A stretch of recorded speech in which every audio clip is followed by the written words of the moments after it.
मुझे लगता है ये विष्णुपद भगवान का तीर्थस्थली है और गया अपने आप में ये मगध का क्षेत्र, जहाँ गौतम बुद्ध का ये विहार है, चाणक्य चंद्रगुप्त का विहार है, महावीर का ये विहार, अहिंसा का विहार, उस विहार का जहाँ देश और दुनिया में अनुयायी वहाँ है। आज बौद्ध गया और गया विष्णुपद जो नारायणी है, जिसके श्राद्ध कर्म में पूरे देश और विश्व के लोग आते हैं। मुझे ये लग रहा है कि इस मगध की भूमि ने क्या नहीं डसा है, यहाँ किसने किसने नहीं डसा, क्या सहा, फल्गु निधि साक्षात हमारे सामने प्रमाण है। मुझे लग रहा है कि आज जिस प्रकार से इस वैश्विक महामारी में, कोविड के इस वैश्विक महामारी से अभी हम लोग उभरे नहीं हैं, ठीक कहा संबित जी ने। और आज महामारी हमारे लिए उतना ही जागरूकता हमें रखना पड़ेगा, जो बार बार प्रधानमंत्री जी हम लोगों को आग्रह कर रहे हैं कि आने वाले दिनों में अगर थोड़ी सी सावधानी हटी तो आगे क्या स्थिति बन सकती है, उसकी कल्पना नहीं किया जा सकता। देखो, प्रधानमंत्री जी ने वैश्विक महामारी में दुनिया में सबसे बेहतर नरेंद्र भाई मोदी जी के नेतृत्व में स्वास्थ्य मंत्रालय के माध्यम से जो उन्होंने पूरे भारत को, संघीय व्यवस्था को ठीक करते हुए और जो कुछ भी उन्होंने दिया है, आज पूरा विश्व इस बात को मानता है कि 135 करोड़ जनता का किस प्रकार से पूरे विश्व में भारत के 135 करोड़ के साथ साथ प्रधानमंत्री नरेंद्र मोदी जी के बारे में जो विश्वास और आस्था बढ़ी है, इस बात से हम सभी जानते हैं। आज हमने दुनिया के सभी देशों में हमने हाइड्रोक्सी क्लोरोक्विन टैबलेट करोड़ों की संख्या में अपने देश के लिए भी रखा और दूसरे देश को भी भेजा। आप जानते हैं 60% दवाई भारत में बनता है और वैक्सीन भी बनता है अनेक प्रकार का। दुनिया के बाज़ार में 60% हमारी हिस्सेदारी है। और आज प्रधानमंत्री जी ने वसुधैव कुटुंबकम की भावना से पूरा विश्व हमारा परिवार है, इस कोविड के महामारी में हमने उनके लिए भी काम करने का काम किया। आपको यह भी जानकर अच्छा लगेगा कि जहां कोविड के कालखंड में हम सब लोगों ने पूरे बिहार के अंदर, आप जानते हैं कि एक टेस्टिंग मशीन नहीं था और इस मशीन के लिए परेशान थे। इसी बिहार में प्रारंभ के काल में अप्रैल महीने में और टेस्टिंग किट समाप्त हो गया। मुझे पुणे से हवाई जहाज़ से टेस्टिंग किट 10,000 भेजना पड़ा, आप सबको मालूम है। और ये आज जहां एक टेस्टिंग का लैब नहीं था हिंदुस्तान में, केवल एक पुणे में, आज 2000 से भी ज़्यादा, लगभग 2100 के लगभग प्राइवेट और सरकारी टेस्टिंग लैब होने जा रहे हैं। ये स्थिति रोज़ 25-50 बढ़ रहे हैं। जहां एक 100 टेस्टिंग जनवरी महीने में होता था, फरवरी महीने में, वहाँ आज वो टेस्टिंग बढ़ के कितना हो गया, तो 10 करोड़ के लगभग आज टेस्टिंग हम पहुँच चुके हैं। और आपकी जानकारी के लिए कि देश में लगभग जो 2000 से अधिक हमारा लैब हुआ, उसमें 90 लाख हमारे आइसोलेशन बेड देश भर में बनाया है। आइसोलेशन बेड लगभग 6000 डेडिकेटेड कोविड सेंटर्स और हॉस्पिटल्स है। आपने आईसीयू बेड और ऐसे लगभग 2 लाख आईसीयू बेड, ये सभी कोविड के कालखंड में हम लोगों ने राज्यों के साथ संघीय व्यवस्था को मजबूत बनाते हुए, कोई कह नहीं सकता किसी राज्य के साथ कोई मतभेद हो विशेष पर। कोविड के लिए प्रधानमंत्री जी रात में 2-3 बजे भोर तक समीक्षा भी करते थे और सभी राज्यों के बारे में वो जानकारी करते थे कि वहाँ क्या हुआ। और आपने देखा प्रधानमंत्री जी ने सभी राज्यों के मुख्यमंत्री के साथ 9 से 10 बार मीटिंग करके और कोविड को नियंत्रित करने में हम कामयाब हो पाए। आपको यह भी जानकारी है कि आज देश भर में लगभग 87% रिकवरी रेट हमारा होने जा रहा है, 87%। और बिहार, जिस बिहार में प्रारंभ के काल में कोविड हुआ, फिर वो तुरंत दूसरे चरण में बढ़ गया और उस समय हाय तौबा लोग कर रहे थे। और ये लोग, वही लोग हाय तौबा कर रहे थे, विपक्ष के लोग, जो दिल्ली में कहीं ठहरे हुए थे। बिहार से उनका नाता रिश्ता खत्म हो गया था, वो दिल्ली में भागे हुए थे और ये लोग कह रहे थे कोविड में कुछ नहीं हो रहा। आज बिहार में भारत सरकार प्रधानमंत्री जी के मार्गदर्शन में और बिहार सरकार के सहयोग से आज कोविड का आप देख रहे हैं कि रिकवरी रेट यहाँ 93-94% अब रिकवरी रेट हो गया है। यहाँ मृत्यु दर जो है 0.93 3% मात्र, ये 0.37 था, वो घट के 3.4 या 3.2 हो गया होगा। ये स्थिति है बिहार में, जहां हमारा दुनिया में 7-8% मृत्यु दर था, भारत में उस समय 3% था। आज भारत में 1.5% के लगभग 3 से 4% मृत्यु दर है। तो यह जो हमारा, हम कह सकते हैं कि कोविड के महामारी से संघर्ष करने का उस युद्ध को हम लोगों ने जीता है। जहाँ तक इंफ्रास्ट्रक्चर की बात है, हमने सभी जगह इंफ्रास्ट्रक्चर भी खड़ा किया है। आज देश भर में 157 मेडिकल कॉलेज हमने खड़ा किया, डॉक्टरों की तैयार किया है। और आपको जानकारी के लिए कि यहाँ बिहार में जो पुराने मेडिकल कॉलेज थे, उसके अलावा हमने 8 मेडिकल कॉलेज 2 टर्म में प्रधानमंत्री जी ने उनके नेतृत्व में दिया है। और डॉक्टरों की संख्या कैसे बढ़े, अगले आने वाले 3 साल के अंदर हम 1 लाख से अधिक डॉक्टर खड़ा करेंगे, ये प्रधानमंत्री जी का सपना है। और पूरे देश को स्वस्थ बना के रखना, सर्वे संतु निरामया का जो हमारी भूमिका है, सभी स्वस्थ रहें, आरोग्य रहें, इसी सिद्धांत पर हम काम कर रहे हैं। और इसलिए पूरी तरह से जो हम कह सकते हैं कि कम से कम खर्च में खर्चीला कम हो और लोगों की अच्छी चिकित्सा व्यवस्था हो, ये हमने करने का काम किया है। और आपको इसकी जानकारी के लिए कि जहां 500 बेड का 2 हमारे होम गृह मंत्रालय और रक्षा मंत्रालय के सहयोग से स्वास्थ्य मंत्रालय की देखरेख में वो काम आपने 500 बेड का मुजफ्फरपुर और बीटा में लगा है अभी कोविड के लिए विशेष करके। और मुझे लग रहा है कि यहाँ बिहार में एक एम्स अटल जी के द्वारा एक एम्स पटना में मिला था। पूरे देश में 6 एम्स बने थे। और आज प्रधानमंत्री जी के, नरेंद्र भाई मोदी जी के, उनके मार्गदर्शन में 22 एम्स देश भर में है। दूसरा एम्स दरभंगा में भी हमारा स्वीकृत हो गया कैबिनेट से, और वहाँ भी हमारे काम होने जा रहे हैं। तो आप कह सकते हैं पूरे देश भर में 75 सुपर स्पेशलिटी हॉस्पिटल, जिसमें 30 हॉस्पिटल हमारे बनके उसका शिलान्यास उद्घाटन वगैरह हो गया। आज बिहार में 5 सुपर स्पेशलिटी हॉस्पिटल हमने दिया है, जिसमें गया, आपका भागलपुर, पटना, मुजफ्फरपुर और दरभंगा, ये 5 सुपर स्पेशलिटी हॉस्पिटल देश को मिला है। मेडिकल कॉलेज के अलावा मेडिकल कॉलेज, तो हम लोगों ने चिकित्सा क्षेत्र को कैसे अच्छा किया जा सके। और जहां प्रधानमंत्री जी ने लॉकडाउन के बाद, और एक बात मैं कहना चाहता हूं कि अगर लॉकडाउन समय पर नहीं हुआ रहा था, ये जो उनका दूरदृष्टि था, तो 25 लाख लोग, ये मैं नहीं कह रहा हूँ, आप सारे आप देखेंगे विदेशों से भी 25 लाख लोग इस भारत में लोग मृत्यु के शिकार आज से 2 महीना पहले हो जाते। इसलिए लॉकडाउन समय पर प्रधानमंत्री जी का ये दूरदृष्टि, और उन्होंने लॉकडाउन लगाया, लगातार वो सजग कर रहे हैं। अनलॉक के स्थिति में भी रोज, कल भी राष्ट्र के नाम जो उन्होंने संदेश दिया है कि आप कोविड के कालखंड में अपने आप को सुरक्षित रखें, अपने परिवार को सुरक्षित रखें, जान है तो जहान है, और इन सभी बातों को बार बार वो दोहरा रहे हैं। इसलिए लोगों को सावधानी भी बरतने की आवश्यकता है। जहाँ तक दूसरी बात में, कोविड के महामारी से हम संघर्ष कर रहे हैं, और लोकतंत्र की शक्ति को मजबूत बनाने के लिए, लोकतांत्रिक मूल्यों के संरक्षण के लिए, ये बिहार जो वैशाली का प्रांगण है, जो लोकतंत्र का प्रांगण है, लोकतंत्र का बीजारोपण यहाँ से हुआ है, हम उसको कैसे ठीक कर सकते हैं। और उसके लिए एनडीए का जो लक्ष्य है, और प्रधानमंत्री जी ने जो हिंदुस्तान में कृषि आधारित, आप 70% से ज़्यादा आबादी हमारे किसानों का, बिहार कृषि आधारित राज्य है।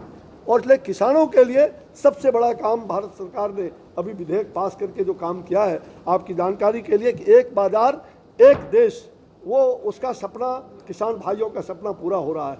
उसके साथ साथ ही पहले हमारे किसानों का बाजार सिर्फ सीमित था, केवल मंडी में, वो भी मंडी में जाकर लौट जाते थे, रात में ट्रांसपोर्टेशन में खर्च होता था। लेकिन अब किसानों को मंडी के साथ साथ उनको पूरी तरह से, जो आगे भी अनेक प्रकार के स्वतंत्र वो कॉन्ट्रैक्ट करके कहीं भी दुनिया में वो अपने मूल्य, अधिक से अधिक मूल्य लेके अपने उत्पादन, जो उत्पादक के रूप में वो हैं, उसको वहाँ बेच सकते हैं। और बुनियादी ढांचे की पूरी मूल्यों में पारदर्शिता भी रखी गई है। प्रधानमंत्री जी ने किसानों का सपना साकार किया है, और उसकी आय 2022 तक दुगुनी कैसे हो, उसका हमने पूरा करने का प्रयास किया है। और आपने देखा कि किसानों के लिए अलग फीडर, ये कभी सपना भी नहीं था।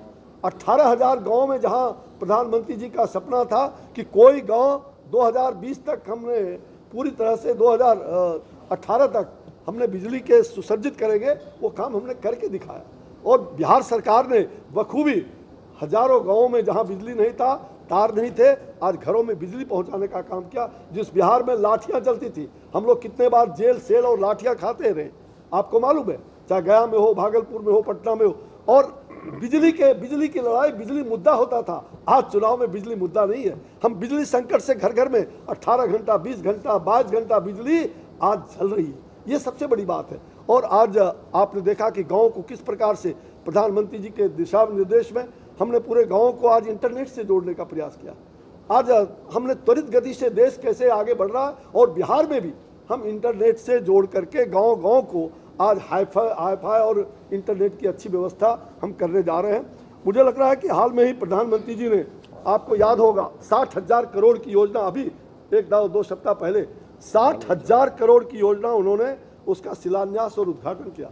और आपको यह भी जानकारी होना चाहिए, उसमें सड़क भी है, रेल भी है, पुल पुलिया भी है, पेट्रोलिंग का जो हमारे नगर विकास के द्वारा नमामि गंगे की योजना है, ऐसे कई योजनाओं का मूर्त रूप देने का काम किया है।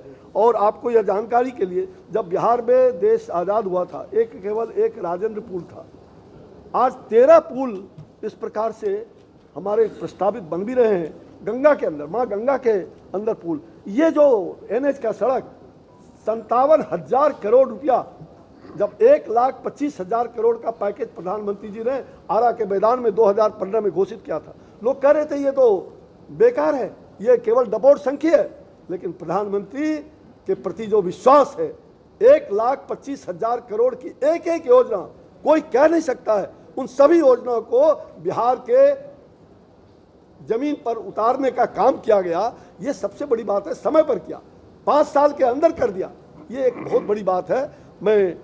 और अभी मैंने बताया कि अतिरिक्त 60,000 करोड़ का हमारी योजना। और मुझे लग रहा है कि बरौनी रिफाइनरी का कभी उसका हुआ नहीं था, उस पर भी LPG कनेक्शन का 21,476 करोड़ का वो योजना है। रेलवे के विभिन्न परियोजना जो 8,870 करोड़ का काम चल रहा है। और मैंने जैसा बताया, पटना बक्सर मोकामा 4 लेन गंगा नदी पर, ये तमाम बक्सर में, हमारे बक्सर में गंगा नदी पर एक पुल था, और अब बक्सर से गाजीपुर को हम मिला रहे हैं ताकि दिल्ली की दूरी कम हो जाए, और वहाँ भी एक पुल प्रस्तावित है। तो इतने सारे काम हो रहे हैं। गांधी सेतु भागलपुर के अंदर, आप जान रहे हैं कि भागलपुर में एक गांधी सेतु बना था, तो विक्रमशिला सेतु, उसमें रोज एक्सीडेंट होता। मैं उस समय भी आंदोलन करता था उसके लिए, मैं विधायक था वहाँ, और उस समय भी मैंने काम रोका कि इतनी चौड़ी सड़क, रोज हत्याएं हो रहा है, रोज दुर्घटना घटती है। आज लगातार हम लगे रहे, और उसके बाद भारत सरकार, प्रधानमंत्री जी ने उसके समानांतर बड़े 4 लेन का पुल गंगा में वो स्वीकृत हो गया। ये सारी बात, इतने विकास, मुझे लगता है विकास किसको कहता है। अब इनको इटली का चश्मा पहन लिया तो इनको विकास कहाँ से दिखाई पड़ेगा। अरे कहीं बिहारी चश्मा पहनो, भारत का चश्मा पहनो, इटली का चश्मा पहन के इटली के पैसे को और यहाँ बहा रहे हो। ये तो हालात है कांग्रेस की। और ये राजद तो आप जानते हैं, आदमी का दो दूर हो जाए, राशन बंद मिलते नहीं थे उस समय, और हमारी सरकार ने एक देश एक राशन करके दिखाया। आपने कोविड के कालखंड में 80 करोड़ लोगों के लिए राशन की व्यवस्था किया। आज बिहार के अंदर कोई कह नहीं सकता कि उसके घर के अंदर चावल, गेहूं, आटा, दाल नहीं है। आज हर गरीबों के लिए, और हमने उनके लिए व्यवस्था किया है। और निश्चित रूप से ये हम कह सकते हैं कि हमारी जो सरकार है, हमारी सरकार ने अनेक इस प्रकार के योजनाओं को मूर्त रूप देने का काम किया है। जहाँ तक आपको ये मालूम होगा कि अभी जो सरकार हमारी चल रही है, उस सरकार ने पूरी दुनिया में, जहाँ मैंने बताया कि आपके सहयोग से और बिहार के सरकार के सहयोग से दुनिया में कोरोना वायरस से ठीक तरह से निपटने का हमने पूरा संकल्प लिया है। और आदरणीय प्रधानमंत्री जी के द्वारा जो नियमित रूप से मास्क पहनने इत्यादि का आग्रह किया गया, ये तो हम करते ही रहेंगे। बिहार से कोरोना के साथ साथ हमेशा हमेशा के लिए, अब एक बड़ी बात कह रहा हूँ, कोरोना की विदाई तो तय है, पूरे विश्व से विश्व संघर्ष कर बड़े बड़े देश झुक गए, लेकिन भारत अटल रहा है और अटल रहेगा। और आने वाले दिनों में जहां कोरोना को हम विश्व से हटाएंगे, भारत से भी हटाएंगे, बिहार से भी मुक्त करेंगे, और बिहार दुनिया में आज अव्वल पोजीशन में है।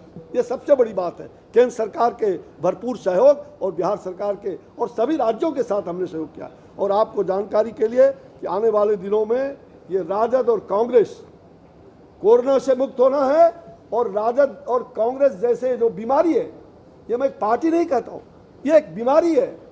ये राजद कांग्रेस जैसे बीमारी से भी मुक्त होना है हमें। देश के अंदर ये राजद और कांग्रेस ने जिस प्रकार से देश को सत्यानाश करने का काम किया है कांग्रेस के लोगों ने, आज एक परिवार का बन के रह गया, पूरा भ्रष्टाचार का उदाहरण है। संबित जी बता रहे थे सारी बात। तो ये पूरा भ्रष्टाचार की कहानी हम लोगों से ज़्यादा कोई नहीं जान सकता। जेल के अंदर में उतनी बड़ी कहानी समय नहीं है। लालू प्रसाद जी हमारे साथ जेल में रहे, आप सबको मालूम है। और उस समय जब मैं किडनी, पूरे पेट रोन दिए गए थे किडनी से का पूरा, और जयप्रकाश जी रो करके और सड़कों पर जयप्रकाश जी कहते थे कि ये परकीय शासन ने, स्वकीय शासन का रहते हुए इतनी बड़ी जो परकीय शासन ने अत्याचार छात्रों पर नहीं किया। और लालू जी उस समय, माफ़ करिएगा, जेपी के सामने भी कई बार दुत्कारने का काम लालू जी ने किया था। उसी गांधी के मैदान के कांग्रेस के चरखा समिति में कई बार बैठकों में रात में उनको डांट के उठा के भेजा, कहा 1 लाख कूपन का हिसाब अभी तक नहीं दिया। ये उसकी आदत उस समय से थी। आज स्वर्गीय हो गए। आज लेकिन अभी तक रैलियों में भाजपा जदयू के नेता एक साथ। किसने कहा? अरे हम लोग एक रैली नहीं, अनेक रैली कर रहे हैं और आ रहे हैं हमारे प्रधानमंत्री जी, आप देखिएगा। हम लोग नीतीश जी के साथ घूम रहे हैं, हम लोग जो हमारे वीआईपी है उनके साथ घूम रहे हैं। मैं रोज, कल भी मैं गया था, परसों भी जा रहा हूँ, डेली जा रहा हूँ। ये किसने कह दिया? सर गया में तो नीतीश जी अकेले। अरे भाई, गया में नीतीश जी अकेले आए थे। ये हमारी स्ट्रेटजी है कि कभी अकेले जाएंगे, कभी साथ जाएंगे। इसमें क्या? गया में सुशील मोदी जी, बक्सर में हमारे मुख्यमंत्री जी जा रहे हैं, लगातार आज भी गए हैं, इसलिए ये कोई मुद्दा नहीं है। सर चिराग पासवान कह रहे हैं कि सरकार बनाने की नौबत अगर आई तो हम नीतीश कुमार के साथ नहीं जाएंगे। अगर उस परिस्थिति में हराने के लिए बोल रहे हैं, लोजपा जाती है नीतीश को हटाने की मांग करती है, तो क्या आप उस वक्त हटाएंगे नीतीश कुमार? देखिए, जब दोनों ही ने, आदरणीय मंत्री जी ने और हमने भी, और हमसे पहले दिल्ली में आदरणीय जगत प्रकाश नड्डा जी ने और अमित शाह जी ने बड़े स्पष्टतम रूप से कहा है कि 3/4 बहुमत के साथ हमारी सरकार बन रही है, तो इसमें किसी प्रकार का संशय क्यों रह जाता है। और ये सारे ओपिनियन पोल्स भी अब दिखाने लगे हैं कि हमारी सरकार बन रही, तो किसी के मन में इस प्रकार का संशय नहीं रहना चाहिए और इफ़ और बट करके सवाल जवाब नहीं होना चाहिए। सरकार हमारी बनेगी और सुशासन ही आएगा।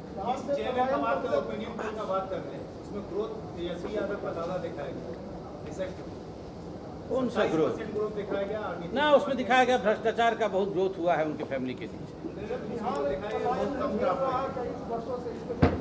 जी, आवाज़ नहीं।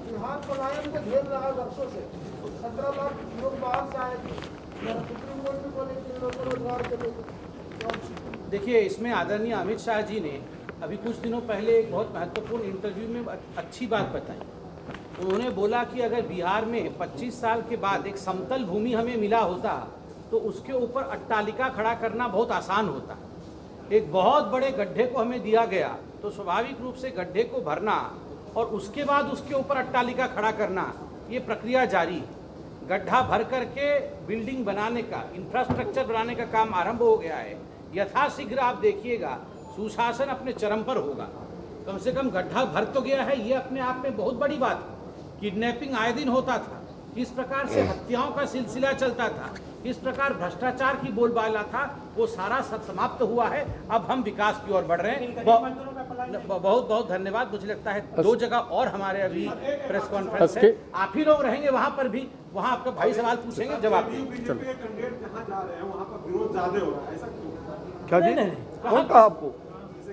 मैं 70 कॉन्स्टिट्यूंसी से लौट के आया हूँ, 70 जगह से। मैं 70 जगह में थोड़ी दलील करने वाला राजनीतिक कार्यकर्ता नहीं हूँ।